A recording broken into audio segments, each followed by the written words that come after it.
Gracias por venir, doctora, primero, y cuéntenos un poquito, ¿se puede adelgazar solo con farmacología o hay que ayudarlo de alguna manera a los medicamentos? Qué linda pregunta. Bueno, en primera instancia, muchas gracias Diego y Fanny por la invitación y por ocuparse fundamentalmente de informar en forma actualizada a la comunidad formoseña. Bueno, es un tema bastante interesante, justo le comentaba a Fanny antes de salir al aire, de que gracias a Dios hoy los médicos conocemos mucho más acerca de la fisiopatología, es decir, de los mecanismos por los cuales un paciente sube de peso. Y eso ha permitido indagar en nuevas estrategias de tratamiento. En primer lugar, hoy se considera la obesidad como un tsunami. Es una enfermedad realmente, en cuanto a la gravedad y a la proporción de personas que están afectadas a nivel mundial, muy importante. Es casi, dice, una pandemia. Es una pandemia y nosotros sabemos que en la Argentina, por ejemplo, 6 de cada 10 adultos tienen obesidad y 4 de cada 10 niños y adolescentes tienen sobrepeso o obesidad. O sea, es una incidencia importante. Y no solamente tiene que ver con una cuestión de peso, sino con todas las comorbilidades que trae aparejadas, llámese hipertensión, diabetes, dislipemia y otras enfermedades que lo que alteran fundamentalmente es la calidad y expectativa de vida, significa cuánto tiempo va a vivir una persona. En realidad antes siempre se hablaba de que el tratamiento iba orientado a disminuir las raciones o porciones de comida, a la famosa palabra restricción, restringir lo que comemos. Y hoy entendemos que es otro el mecanismo por el cual un paciente sube de peso y eso tiene que ver con algo, voy a tratar de explicarlo muy fácil para que la gente pueda entender.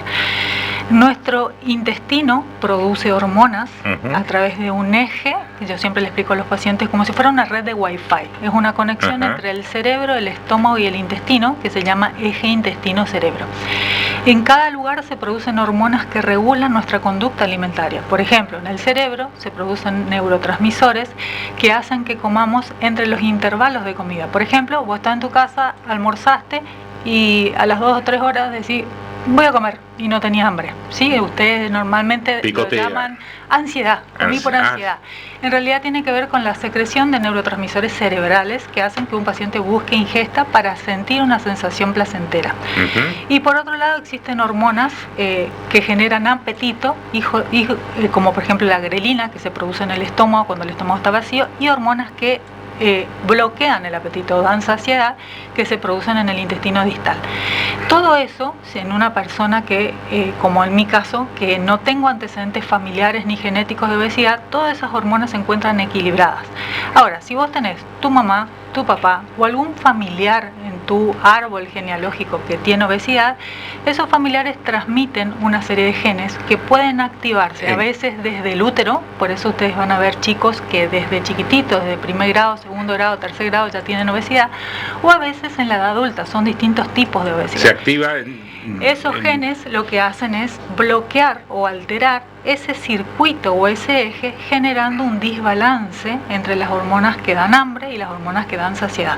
Por eso quiero corregir que a veces la gente tiene el concepto de que la obesidad es una enfermedad o una cuestión voluntaria, que hay falta de voluntad, que una persona no se ocupa o no se tiene que cerrar la boca. Dice. Exactamente. Y realmente es imposible porque hay una generación de ciertas hormonas o sustancias que no son controlables en forma voluntaria. Por más voluntad que ponga esa persona, le juega en contra sus sistemas hormonales. O hay mucha secreción de hormonas del hambre, o hay pocas secreciones de hormonas de saciedad, o hay un freno en el gasto calórico. O sea, hay mecanismos por los cuales el paciente no puede sostener en el tiempo un plan alimentario. Bien, o sea, ya no se piensa que para bajar de peso hay que solamente comer menos o sano o dieta de tal tipo, sino hay que abordarlo desde otro espectro, este tema que usted está planteando. Exactamente. Doctora. Si yo, en el caso de un paciente que tiene obesidad,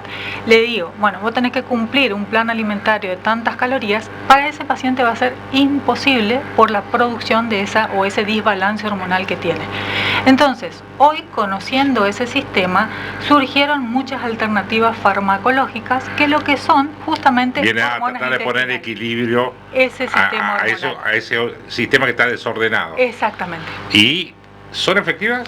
Exactamente. Bueno, justamente las que más se están utilizando en la Argentina son análogos de la GLP-1. ¿Qué sería la GLP-1? A ver, tradúzcame eso. La GLP-1, el nombre difícil sería Glucagon-Like Peptide 1. Esa hormona es una hormona que se produce en nuestro intestino, nosotros la generamos, la producimos en el intestino distal. Una vez que la comida pasa por todo el estómago y la primera parte del intestino y llega hasta la parte distal, ahí se genera esa hormona. Y esa hormona tiene muchos efectos positivos. En primer lugar, actúa en el cerebro donde da saciedad, pero también es muy efectiva. Por ejemplo, mejora la función cardíaca, entonces tiene acción cardioprotectora, ayuda a que el riñón filtre más rápido el agua y la sal, o sea, que mejora la natriuresis, le llamamos nosotros, o sea, que tiene una acción nefroprotectora, le saca la grasa al hígado, entonces hace que disminuya el colesterol, los triglicéridos y que ese hígado sea más sensible a la insulina. Son tratamientos o medicamentos nuevos o que se conocían y ahora se los Son medicamentos nuevos. En realidad ya tienen un tiempo, se utilizaban más en pacientes diabéticos, ¿sí? Pero se vio que el efecto fundamental, aparte de todo esto positivo, también es el bloqueo del hambre. Entonces también se empezaron a utilizar como alternativa para el descenso de peso. Y en este caso, ¿quién es el profesional que lo debería sugerir o instrumentar en un paciente? Bueno, porque están los dietólogos, los distintas especialidades, o están ustedes que son especialistas en obesidad desde un punto de vista, me parece, distinto a lo que habitualmente hablamos cuando hablamos de obesidad. Bueno, eso es muy importante porque ahora con el tema del advenimiento de las redes sociales y toda la información acerca de la terapia para bajar de peso, mucha gente se automedica, va a comprar la medicación y se aplica, y en realidad tiene indicaciones precisas, tienen que ser mayores de 18 años, padecer sobrepeso, obesidad, alguna enfermedad cardiovascular, y muy importante descartar algunas situaciones como por ejemplo enfermedades tiroides, los medicamentos que está consumiendo el paciente, los antecedentes, por ejemplo, de pancreatitis o alguna utilización de medicamentos antidepresivos. Entonces no es que cualquier persona puede indicar la medicación. Lo importante es que el paciente acuda a un profesional, se haga un diagnóstico a través de algunos estudios complementarios, y una vez que uno descarte las drogas y las situaciones que contraindican su utilización, iniciar el tratamiento guiado por un profesional. ¿Fanny? Sí, ahí apareció algo del tema emocional, ¿no? Comentaba que puede haber pacientes que estén tomando inclusive medicación. Y la salud mental y lo emocional, ¿cómo se relaciona con la obesidad? En realidad, como siempre explicamos, la obesidad es de causa multifactorial. Si bien yo les expliqué que hay un trasfondo genético, o sea, una persona tiene predisposición por sus antecedentes familiares, obviamente que no es el único factor condicionante en el aumento de peso. Es muy importante los trastornos de ansiedad, los trastornos en la imagen corporal, los trastornos de conducta, son pacientes que habitualmente tienen esos antecedentes, y obviamente los factores externos, el sedentarismo, la actividad laboral que realizamos, el desorden en el día. A veces nosotros estamos atareados y no tenemos tiempo ni de ordenar nuestra alimentación, nuestra actividad física. Entonces el abordaje siempre debe ser multidisciplinario, eso es algo que insistimos los profesionales. Vos me preguntaste al inicio, Diego, si funciona la terapia farmacológica. Aisladamente no, porque algunos toman como es el medicamento mágico nuevo. Mientras yo te indique esa medicación, y probablemente vos tengas un mejor control de la alimentación y un mejor gasto de esa energía, pero cuando quitemos esa medicación, si uno no trabajó el resto de los componentes, ese paciente probablemente pierda toda la inversión económica que hizo, y son medicamentos caros. Son medicamentos caros. Y regane peso. Entonces siempre le explico al paciente, la etapa en donde vos estés realizando el tratamiento farmacológico, tenés que trabajar en corregir tus hábitos alimentarios con un nutricionista, trabajar el control de la ansiedad y las emociones con un psicólogo, implementar de a poquito el gasto calórico, o sea, actividad física guiada.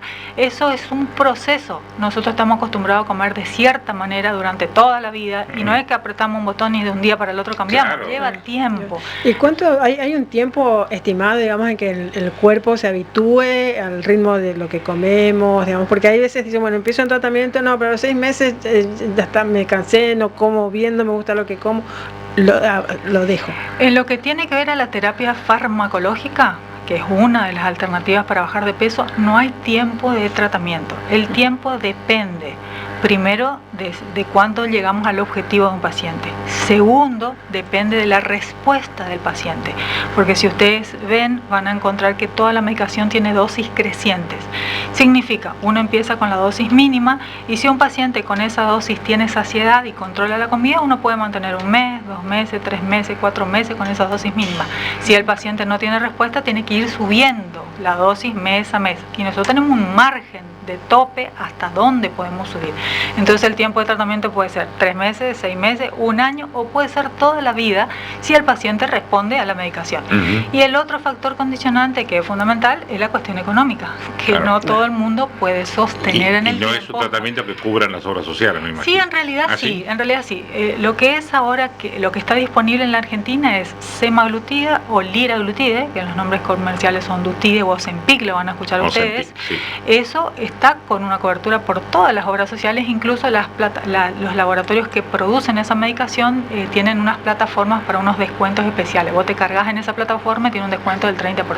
Porque evidentemente entonces, con esto ratificamos que la obesidad es una enfermedad. Es una enfermedad. Por eso lo tienen que cubrir las obras sociales. Totalmente. Y está reconocido por la Organización Mundial de la Salud y por una ley a nivel nacional como tal, como enfermedad.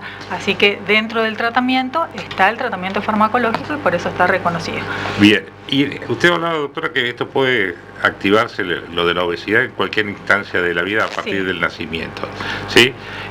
Antes, recordemos, decían, el chiquito era gordito, está rozagante, está saludable, rosadito, está sanito, decían las abuelas, mirá que sanito está, cachetón y ese tipo de cosas. Y a veces eso es indicio de que algo no está bien ahí. Sí, no? Es un concepto erróneo. Nada que esté en desbalance es saludable para el organismo. Aparte hay algo que la gente por ahí desconoce. Cuando uno tiene depósito de grasa, la grasa no está solamente en la cáscara, en la parte de afuera, que es lo que nosotros vemos en el espejo. La grasa también se deposita alrededor del cerebro, alrededor de la vía aérea, en el pulmón, en el páncreas, en el hígado. Y no es la cantidad de grasa, sino el tipo de grasa el problema. Nosotros tenemos algo que se llama grasa blanca y tenemos algo que se llama grasa parda. 2 tipos de grasa. Eso para mí es nuevo. Bueno, a ver. La grasa blanca, que es la que se deposita en obesidad, es la que produce sustancias inflamatorias. Quiere decir que todo el tiempo esa grasa está generando sustancias inflamatorias que inflaman el cerebro, inflaman el riñón, inflaman el corazón, inflaman el hígado. En cambio, la grasa parda es la que produce energía, entonces utiliza todo lo que nosotros consumimos para producir calor y energía. Entonces, lo importante no es la cantidad de grasa, sino el tipo. Y en la obesidad lo que hay es grasa blanca. Entonces, que no es la mejor, obviamente. No es la mejor. Entonces, tanto la terapia farmacológica como la cirugía lo que hacen es transformar esa grasa. Hacen que esa grasa blanca se transforme en una grasa parda, que es una grasa más útil para nosotros porque genera energía y aumenta el gasto calórico. Entonces, el concepto de que tener grasa es bueno está errado. No es lo correcto. No es lo correcto, sobre todo, a ver, desde el punto de vista médico y de salud de la persona, digamos. La cuestión es, algunos creen que, bueno, me hago la cirugía bariátrica y ya empiezo a adelgazar y soluciono el tema de mi obesidad y hay algunas personas que reaccionan muy bien a esa situación, otros con el tiempo empiezan a tener recaídas y empiezan a recuperar peso por diversos motivos. Hay, digamos, con esta cuestión de la farmacología nueva y estas drogas que se van conociendo, complementación de una cirugía bariátrica y más un paquete, podemos decir, un kit de medicación que colabore para que no se produzca ese efecto de rebote, recuperación de peso, o es cosas aisladas, bariátrica y queda en la bariátrica, o hacemos solamente lo farmacológico, o hacemos solamente actividad física y dieta. ¿Cómo se combina una cosa con la otra? Porque por ahí mucha gente está escuchando, no, pero yo hago dieta, voy al gimnasio y camino y hago bicicleta y no sé cuánto, y no bajo poco, quiero bajar más, llega el verano.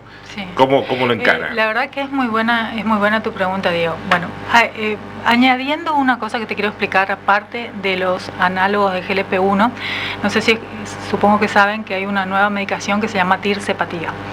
La tirzepatida, que es nueva, que ahora en diciembre ya va a estar disponible en la Argentina y que ya está disponible en Paraguay, en países. ¿Cómo se llama comercialmente? Tirzepatida es el nombre común. El laboratorio no quiero mencionarlo, pero porque ahí está una nueva droga. Sí, esa droga es una combinación de dos cosas, de la GLP-1 que les conté, más otra hormona que se llama GIP, que hace un efecto sinérgico potenciado, porque nosotros tenemos el efecto de la hormona distal, que todo lo que le conté del gasto calórico, del páncreas, etcétera, pero a su vez esta trabaja en esa modificación de esa grasa, en el metabolismo de la grasa, de transformar una grasa mala en buena. Entonces tiene un efecto más potente. Ahora, el tratamiento de la obesidad es complementario, es sinérgico, respondiendo a lo que vos me dijiste. Un paciente que tiene obesidad no tiene que recurrir solamente a una nutricionista, o solamente a fármacos, o solamente a tratamiento endoscópico, o solamente a cirugía. Todas las terapias son complementarias. Yo, por ejemplo, hay pacientes que... Nadie tiene la exclusividad del tratamiento. No. Incluso un paciente antes de operado puede usar tratamiento farmacológico o endoscópico y después llegar a una cirugía. Después de operado puede continuar con tratamiento farmacológico, porque la enfermedad es crónica. Significa, no tiene cura. No tiene cura. Primero que se entienda eso, la obesidad es una enfermedad. Sí. Es crónica, es como la diabetes, no te curás, la tratás. La tratás y la controlás, como en la diabetes. Vos te pones medicación y tus niveles de azúcar están controlados. Entonces la obesidad, mientras vos te trates, vas a poder controlar. Cuando vos controlás la ingesta de alimentos, lo que mejora obviamente es todas tus condiciones médicas, tu calidad de vida y obviamente tu expectativa de vida y lo que uno siente, porque no solamente es el impacto en salud, sino el impacto en la vida cotidiana de un paciente. Los pacientes con obesidad son pacientes limitados funcionalmente, alteran su rendimiento laboral, su rendimiento sexual, tienen vergüenza de ir a los actos de los hijos, de andar en los colectivos, o sea, tiene otro impacto. Yo siempre cuento esta experiencia porque a mí realmente me movilizó. Una paciente que trabajamos durante mucho tiempo con distinta alternativa. Empezamos con tratamiento psiconutricional, le agregamos tratamiento farmacológico, después llegó finalmente a una cirugía, ahora estamos haciendo el mantenimiento de ella con tratamiento farmacológico, y esa paciente me dijo por primera vez: doctora, por primera vez en la historia me pude limpiar como corresponde la cola. Sí. A pesar de que suene raro, yo me imaginaba, porque son cosas que nosotros decimos, no, eso es algo normal, y la señora no podía porque no llegaba a esa parte. Y fue lo más importante que le pasó a ella. Entonces nosotros realmente no tenemos... Su calidad de vida empieza a cambiar a partir de que logra resultados en sus tratamientos. Sí, es que nosotros estamos como muy mentalizados y concientizados en toda la salud, que no tiene que ser hipertensa, diabetes, pero uno no sabe la realidad de lo que vive una persona. Los cordones en una zapatilla, o cosas por ahí, o ponerse una media. Algo tan sencillo como decimos que sí, y puede ser que no. Claro, y la vergüenza, ni a un familiar uno quiere pedirle a veces ayudarme a limpiarme, no a ir al baño, a lo que sea. No, eso limita un montón. Y en este caso, y esto viene bien la movida y la acción de Aclisa, la idea es que la gente sepa que en Formosa hay profesionales de las distintas áreas de la salud para tratamientos específicos, interdisciplinarios, que existe el recurso humano profesional y muy bueno y reconocido, ya sea atendiendo en el sistema público, en el sector privado, y usted está atendiendo en el sector privado, nada más. Sí, en todos los ámbitos, para que la gente conozca, hay tanto en los hospitales públicos, en el hospital de alta complejidad hay un equipo que hace tratamiento de obesidad, nosotros que estamos en el centro de rehabilitación de obesidad, hay otro equipo también aquí que tiene un equipo parecido a nosotros, con profesionales de distinta índole, o sea, psicólogos, nutricionistas, preparadores físicos, kinesiólogos, endocrinólogos, diabetólogos, cirujanos, endoscopistas, y lo importante es que el paciente, si hay algo que yo siempre digo, hoy tener obesidad en realidad es una elección, porque hoy hay opciones, muchas opciones. No significa que un paciente que llegue a frente a un médico tiene que operarse, eso es lo que quiero descartar. Hay muchas alternativas antes de llegar a una cirugía. Esa mirada, digo, a ver, y por ahí uno empieza con diabetóloga, o una nutricionista, una nutricionista y actividad física. y por ahí no le da resultado. Entonces hay que buscar por ahí otro camino. Exacto. Esto no lo probé 6 meses, 5 meses y no veo los resultados que yo quiero o que necesito mi cuerpo, que también es eso. Lo que tiene que tener claro un paciente que padece la obesidad como tal es que debe recurrir a alguna alternativa. Te doy un ejemplo. Yo no tengo obesidad, ni mi familia, ni voy a tener obesidad. Puedo subir unos kilos porque me fui a Brasil y comí el choclo, la caipiriña, me subí unos kilos. Cuando yo vuelva, si yo cumplo un plan alimentario, lo más probable es que llegue a mi objetivo, pero voy a poder cumplir el plan alimentario porque mi eje funciona perfecto y yo voy a poder cumplir con las pautas recomendadas. En cambio, el paciente que tiene obesidad porque genéticamente tiene este trastorno, es poco probable que solo por la acción de una nutricionista pueda descender y sostener. Es difícil. Él tiene que recurrir a algo, eso es lo que tiene que entender. Claro. Tratamiento farmacológico, tratamiento endoscópico o cirugía, ¿sí? Alguna estrategia. Y la cirugía, para erradicar el concepto, tiene el mismo efecto que un tratamiento farmacológico. No es que nosotros le achicamos el estómago para que el paciente no coma. Lo que nosotros hacemos es tocar partes del estómago y parte del intestino donde se generan esas hormonas. La cirugía lo que genera es como una modificación definitiva de ese balance hormonal. Por eso cambia la distribución, los porcentajes de cada uno u otro lado. Exactamente. Lo mismo que hace el fármaco cuando vos te aplicás, el mismo efecto hace la cirugía. Solamente que el fármaco lo vas a sostener mientras te apliques y la cirugía es como más definitivo. Entonces esto te permite un mejor control a largo plazo. Por eso es que uno puede recurrir a cualquier alternativa. Bien. Y me decía que en este caso, ¿usted dónde está desarrollando su actividad profesional? Nosotros estamos en el Centro de Rehabilitación de Obesidad, que está en la calle Moreno 1031, entre Bransen y Irigoyen. Ahí está. Ahí. Junto con otros profesionales de distintas áreas. Con todo un equipo. Esto es abordaje interdisciplinario, no es el Maradona de la obesidad que andaba en la fulano que te va a hacer bajar de peso. No, hay que abarcarlo con distintos profesionales.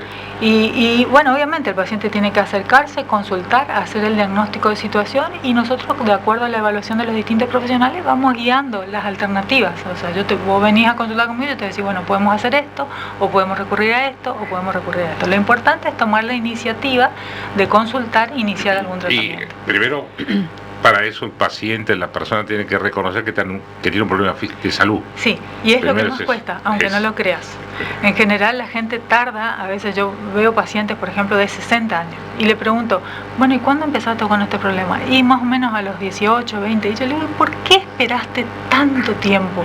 Toda una vida en decidirte a consultar. Y es porque uno en general cree que lo va a controlar en forma voluntaria. Entonces, no, porque yo intenté la dieta de la luna, del sol, del aro, del agua, de no sé qué cosa, hasta la que keto, la otra que tomé el tecito del mercadito. Hasta que finalmente se dan cuenta que está fuera de su control y que no están teniendo resultados y ahí recién deciden. Pero para eso pasó toda una vida, que nosotros podríamos haber trabajado antes. Y que su calidad de vida hubiera sido mejor. De vida hubiera sido diferente. Y de ahí lo importante que también las nuevas generaciones actúen a tiempo, o los adultos actúan a tiempo con los niños, por ejemplo. No esperar. Otro famoso dicho que había antes era, no, bueno, ya va a pegar el estirón y de ahí va a adelgazar o se le va a acomodar.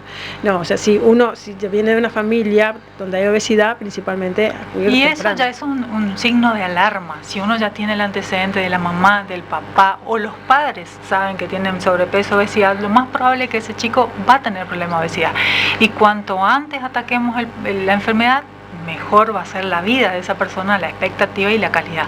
Y aparte, cuando nosotros trabajamos con niños, el impacto es para toda la familia, porque no solamente el chico va a comer milanesa de esta manera y los padres hamburguesa, o sea, se hace un proceso y un cambio en todo el núcleo familiar que es beneficioso para todos. Y en general, de lo que ven en el consultorio, doctora, ¿cuál es el problema o la barrera que les cuesta más a ustedes como profesionales levantar y que la gente acepte lo que le dicen? ¿Qué es lo que están viendo? Decir, no, para mí esto no es. ¿Qué es lo que están viendo los distintos profesionales que están en el centro? En realidad, los pacientes que vienen son porque en realidad tocaron fondo. Es poco probable que un paciente venga al inicio de la enfermedad. Siempre tocaron fondo y son situaciones muy determinantes. Pasa algo muy serio, pero es una constante. Pasa algo muy serio en su vida que hace un clic y dicen, bueno, voy a consultar. hay distintas perspectivas dependiendo del paciente. Hay pacientes que tienen muchos trastornos emocionales, entonces en eso consiste el tratamiento, en detectar cuál fue el detonante. Hay gente que tienen compulsión por los alimentos, hay gente que fue por algún problema emocional o familiar, o muerte, o pérdida laboral, o un montón de factores que determinan. Hay gente que tiene problemas de depresión. Entonces, cuando uno detecta, la terapia se enfoca más hacia dónde está el problema. Por ejemplo, si el problema original fue psicológico, se trabaja más con el equipo de psicología y salud mental. Pero para eso tiene que hacerse una evaluación. Por eso es tan importante. Que no tanto por ahí lo físico y cuánto pesa y la talla. Exacto, por eso es tan importante pasar por todo el equipo. Si uno va solamente a un nutricionista e intenta hacer una dieta, y no va a funcionar porque nosotros no sabemos cuál fue el detonante. Claro. Uno tiene que encontrar cuál fue y la si causa. Hay factores hereditarios, y si hay el contexto familiar. Sí, me estás entendiendo. Sí, lo entiendo perfectamente. El tema es el reconocer que es esa la situación. Sí. Digamos, pasa primero por ahí. Una vez que el paciente viene y nosotros detectamos, la verdad que la terapia siempre funciona. El único condicionante para mí hoy es la cuestión económica. Claro. Que lastimosamente, aunque me duela decirle, no todas las personas pueden acceder a un tratamiento farmacológico y no todas las personas pueden acceder a una cirugía de obesidad. O alimentación de calidad. O alimentación de calidad. Claro, vos le puedes dar ciertas pautas y hay gente que me dice, doctora, no puedo comprar eso. Entonces, hoy lo que se cambió con respecto a eso, ya que mencionaste, con respecto a la comida, uno ya no trabajamos más con planes alimentarios, que es el día 1, milanesa con berenjena, más tomate, sino lo que se intenta es ver nosotros le pedimos a los pacientes que hagan algo que se llama registro de comida. Durante una semana sacar fotos o anotar todo lo que comen, toman, chicle, agua, chipa, lo que sea y en ese registro detectamos cuáles son sus alimentos predominantes, cuáles son sus horarios críticos, porque todos nosotros, inclusive ustedes, tenemos un horario en el que perdemos el control de la comida. Puede ser a la tarde, puede ser. Tengo hambre. Sí. Y tenemos un alimento crítico, que es el que nos puede, básicamente, con el cual nosotros el dulce, el salado, la chipa, el salamín, la alfajor. Entonces, claro, en ese registro se detecta eso y lo que se intenta es ir modificando o las formas de preparar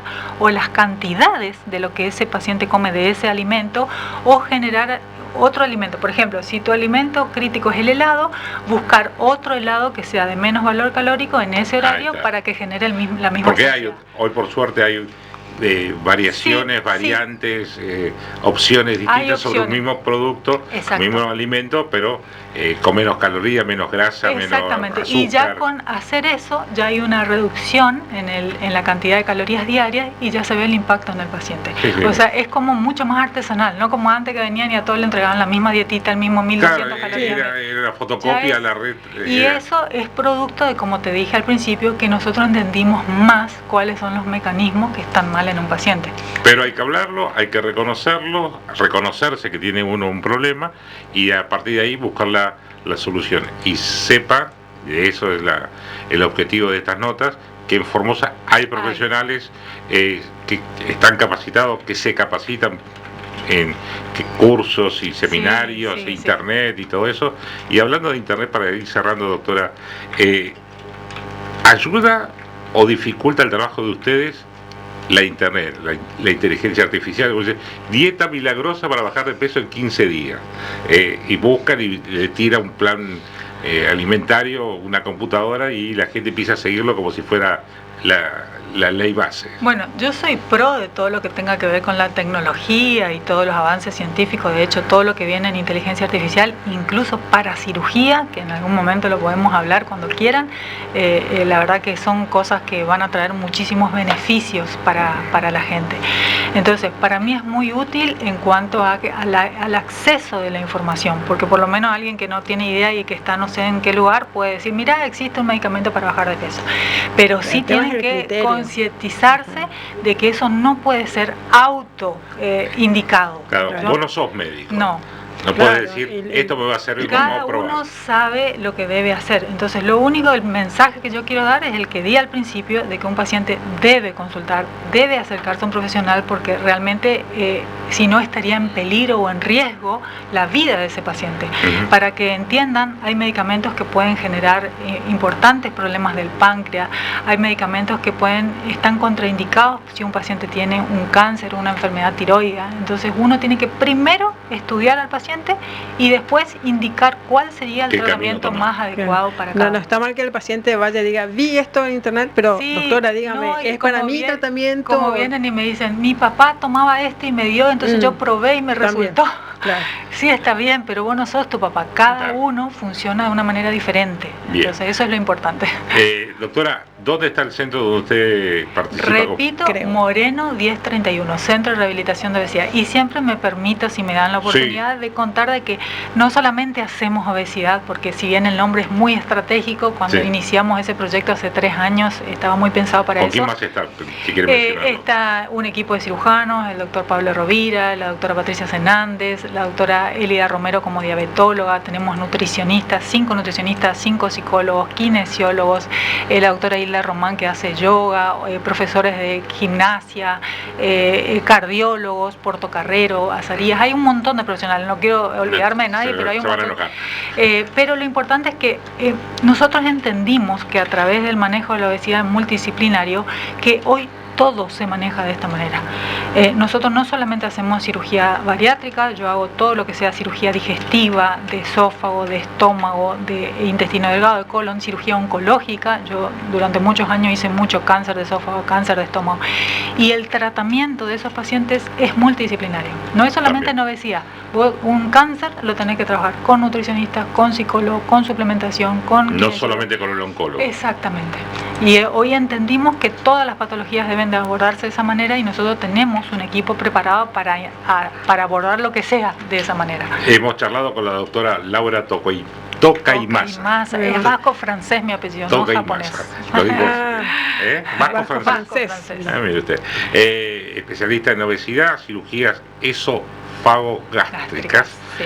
Entre otras capacidades y actividades. Muchas gracias por venir, doctora. Muchas gracias a ustedes por invitarme. Y agradecemos a la gente de Aclisa que abrió las puertas de este segmento como para difundir esto, que hay profesionales en las distintas áreas y vamos variando de una semana a la otra, pasando por distintas partes especialistas en